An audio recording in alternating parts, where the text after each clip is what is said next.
Buenos dias. Muchas gracias, mi amigo Andres. I could give the rest of my talk in Spanish, but I don't speak Spanish, so I hope you will forgive me for speaking the rest of the time in English. It's incredible, the community that we all are here.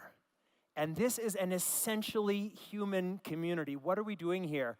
We're learning, we're exploring the essence of what it means to be a human. These ballet dancers who just performed were absolutely incredible. And I know I was backstage watching them. You were all seeing it. There was something that stirred inside of us when we see that dance, when we see that incredible movement. And it connects with something that's very, very deep within us. And as we talk about and explore this unbelievable, technologically driven journey in front of us that is going to take us to new worlds and new understandings of ourselves, we need to remember that the essence of who we are is our humanity. It's our community, it's our ideas, it's our art. But where we are going is so fundamentally different in many ways from where we've come. And the speed of how long it's going to take there is going to be accelerating. Right now, we have more people alive who are literate and educated than at any other time in human history by far. And they're all connected. We are all connected. And what does that mean? It's kind of abstract. But thousands of years ago, there were parts of the world that came up with a recipe for copper or bronze, thousands of years before other civilizations. And those civilizations that had the first step, they had thousands of years to develop all the other technologies that came from that first step. Today, what happens if somebody comes up with the equivalent of discovering the recipe for copper or bronze? What do? You send an email, you write a paper, you share it. And that means that everybody, billions of us around the world, nobody has to solve a problem that's already been solved by somebody. And so every day, this incredible and growing number of people, of humans, of imagination, are being unleashed at the world. When we hear about technology, we talk about transistors getting faster, and all of those things are true. But what we are seeing is the unleashing of unlimited human potential. And that's why we're on this exponential curve of change. And we talk about different technologies like nanotech and biotech and AI and robotics. And it's useful to speak that way, but what we're really seeing is a superconvergence of all of those technologies, because all of the technologies are inspiring each other. And we are racing forward into this future that is accelerating. What that means is our understanding of the rate of change looking forward is much faster than looking backward. In other words, if you are benchmarking the rate of change by thinking historically, you are thinking too conservatively. Because the limit of where we are going is the limit of our individual and collective human imagination. I also write science fiction novels, and I will tell you that the boundary where science ends and science fiction begins is blurry, because these crazy things that we can imagine are in many ways becoming true and becoming real. And there is nowhere where this story is being told more than in the world of biotechnology and genetics. When Watson and Crick identified the double helix structure of DNA in the 1950s, what they were doing is identifying the book of life is organized into the double helix. And with the culmination of the Human Genome Project in 2003, what we saw was the book of human life could be read with the A's and C's and T's and G's of the genetic code. And now we are at the beginning of the era of human genetic engineering. You may have heard of gene editing tools like CRISPR. And this means we are developing the tools to write the code of life. When we think about a technology that's readable and writable and hackable, We think about our phones, our computers, our televisions. We think about information technology. But the core message of this moment is that our biology is a form of information technology. And it's readable, and it's writable, and it's hackable by us. We're just one little species of monkeys that came down from the trees and reached up to look over the grass. And now this one little species all of a sudden has the power to recreate all of life on Earth, including our own. For millennia, we've imagined these gods that had these powers to do exactly the things that we can do, to recreate life, to build life from scratch, to extend lifespan. That's what our gods do. But quoting Stuart Brand, we now are as gods. And the question for us is, will we have the wisdom to use these powers wisely? And that's the question for all of us. This technology is coming, whatever anybody in this room does.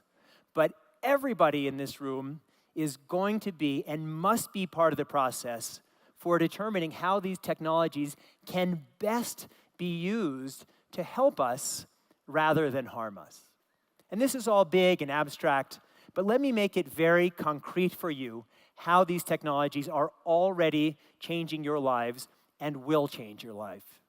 The first is in healthcare. We now live in a world of generalized medicine based on population averages. When you go to the doctor, your doctor treats you based on your being a human. If you have a cancer, they say, well, we'll try you on this drug. This drug works for a lot of people. It may work on you, and you find out by taking the drug. In our new world of personalized or precision medicine, your doctor knows a lot about your own biology and is able to say, this drug works with a person who has a biology like yours. So how does your doctor get that information? Well, they certainly need your personal history, your family history, information from your sensors. But the most important piece of information is your genetic information. And that's why, within the coming decade, we're going to have many billions of humans who will have their whole genomes sequenced. For most people, it's going to happen immediately after birth at the hospital, just like now you get a heel prick blood test. And all of that genetic information is going to go into massive databases all around the world. But if we sequenced everyone on Earth, which we will, you still wouldn't be able to do anything with that information because it's not just genetic information. Genetic information on its own is out of context. What you need to do is compare the genetic information with information called phenotypic information about how those genes are expressed. And how are genes expressed? It means just the story of your life, not just your health records, but your life records. And when we pull those two databases together, we are going to be able to crack the code not just of complex genetics, but of complex systems biology. And that is very quickly going to shift us from our world of precision or personalized medicine to predictive medicine, healthcare, health, and life. What does that mean? How will that show up? Well, it means right now you go to the doctor because you have a symptom.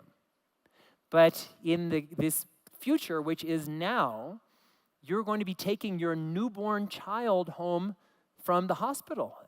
And the doctor is going to say, just want to let you know that your son has a 50% greater than average chance of developing early onset Alzheimer's or type 2 diabetes. Or your daughter has a 70% greater than average chance of developing breast cancer. Right now, you'll say, wait a second, my kid was born 6 hours ago. Why are you telling me this? But you're going to want this information because if your daughter has a greater risk of breast cancer, won't you want her to be tested when she's 20, not when she's 40, which is the current protocol? If your son has type 2, as a predilection for type 2 diabetes, won't you want him to start having habits of exercise and healthy eating in youth that will protect him? We're going to want that. We're going to demand it. But that's not the only information we're going to get. This same doctor will be able to tell you, just want to let you know, your doctor has a 50% greater than average chance of being fantastic at abstract math, or sprinting, or having a high genetic component of IQ, or having an outgoing personality, anything that has a genetic foundation, we will not be able to predict absolutely, but we will be able to apply mathematical averages, probabilistic guesses about how the story will play out. And how is that going to make us think differently about parenting, about identity, about what it means to be a human being? And the killer application of these technologies is going to be in our reproduction. And we are going to change not just the way we make babies, but the nature of the babies we make. And we're going to shift to taking conception outside of the human body. Right now, most conception happens through sex. But not all conception happens through sex, because about 2% of babies in the United States, 5% in Japan, 10% in Norway and Denmark are born through in vitro fertilization. The eggs are extracted from the mother, fertilized with the father's sperm, grown for a few days in a lab, and then reimplanted in the mother. But there's also a procedure called preimplantation genetic testing. And what that means is you grow this preimplanted embryo in the lab for about 5 days. Or let's say you have 10 eggs that have been extracted from the mother and fertilized. You grow them all for 5 days. At day 5, extract a few cells from each, sequence them because the cost of genome sequencing is trending toward basically zero, down from $1 billion in 2003. And then today, you have all of this information, and people are using it when selecting which of their embryos to implant. And in most cases, they're doing it because they don't want to implant embryos that carry deadly genetic disorders or chromosomal abnormalities.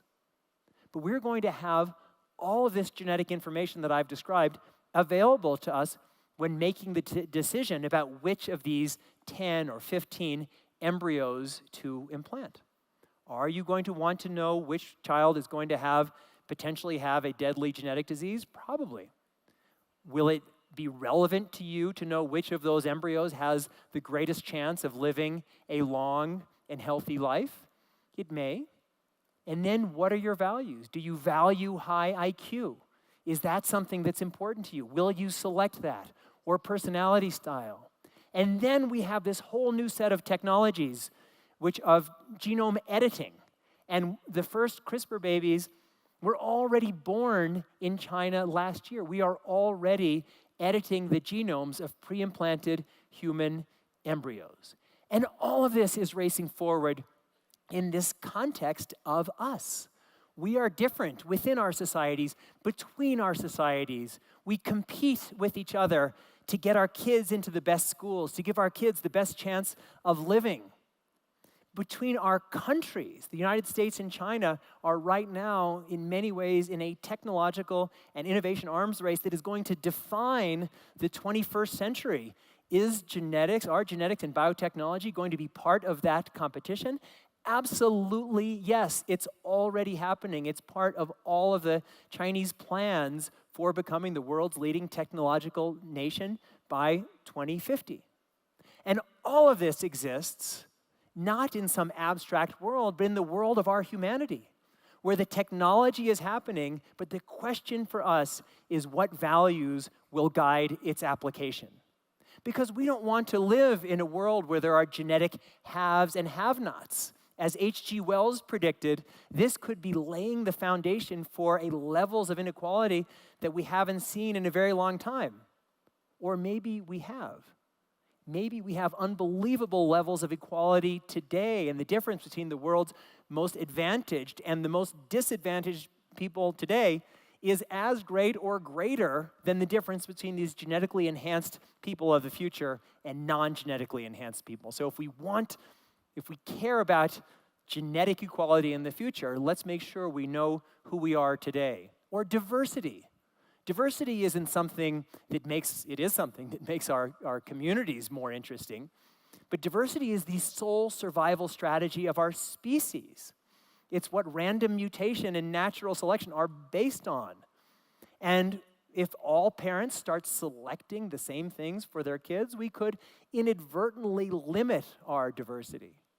And all of this then circles back to the importance of everyone in this room, because our governments are not focusing on this. This technology is coming at us so fast that our governments are unprepared, our representatives don't even understand what's coming. And if we want to live in a world where our most cherished values guide the application of our most powerful technologies, everybody needs to be part of that fight. We need to be educated, we need to be engaging the people around us, and we need to be demanding that our governments focus on these issues. I'm part, as Andres mentioned, of the World Health Organization International Advisory Committee on Human Genome Editing, and we're trying to think at least about how to regulate these unbelievably powerful technologies. But we can't allow even well-intentioned experts to make decisions that are going to fundamentally change all of life on Earth, including our own. So the question for all of you and all of us is, are you ready for the genetics revolution? And if you are not, let this moment be the charge when you change that, so that we can work together to build the kind of future that we would all like to live in. Thank you. Thank you for watching Deep World. Stay tuned for more explorations into ideas, arts, and sciences. Don't forget to like, share, and subscribe. But before you go, let's take a moment to explore the power of curiosity. Imagine a world where questioning the status quo is not just encouraged, but celebrated. Where every why leads to a new adventure, a new discovery, and a new way of thinking. This is the essence of Deep World. Curiosity is the engine that drives innovation, creativity, and understanding. It's what pushes us to look beyond the surface, to dig deeper, and to seek out the truths that lie beneath. It's the spark that ignites the fire of knowledge and the fuel that keeps it burning. So whether you're pondering the mysteries of the universe, the complexities of the human mind, or the beauty of artistic expression, remember that curiosity is your greatest ally. Keep asking questions, keep seeking answers, and never stop exploring. Join us on this journey of discovery, and let's unlock the endless possibilities that curiosity brings. Stay curious, stay inspired, and stay tuned to Deep World. Until next time, keep diving deep.